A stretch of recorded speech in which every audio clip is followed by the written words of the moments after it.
後來過來是苗栗的頭份，有一個醫師佇家己所開的診所，甲女員工性騷擾。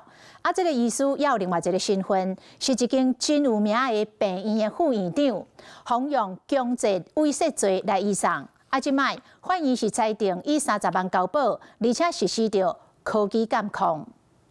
女員工佇咧診所的門口是鐵門的開關，查甫醫師行過來要摕紅包給女員工，後一秒竟然就伸手甲女員工攬，女員工一直甲撒開，醫師才停落來。另外一支監視器翕到女員工佇咧櫃台內底，醫生先甲伊打肩胛頭，鎖落來甲手伸到骹接片，女員工是驚甲驚閃。事發佇咧苗栗頭份一間診所，2月16日下晡，醫生趁下班進前佇咧家己開的診所內底對女員工骹來手來，女員工身心受創，辭職了後報案。那這個查甫醫師，閣是苗栗出名的病院副院長，伊向伊強制猥褻罪上班。檢察官向法院申請羈押禁見。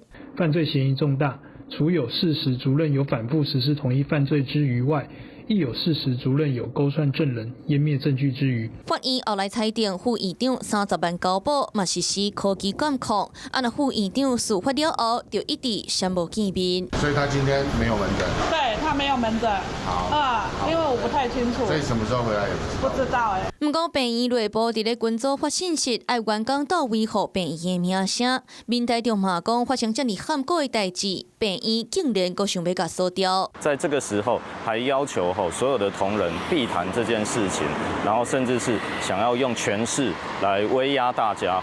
那院方目前敢若書面聲明，強調專案進入司法定時，無方便對外發言。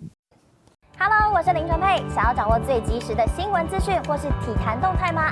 趕快按讚、訂閱、開啟小鈴鐺，鎖定華視新聞的 YouTube 頻道。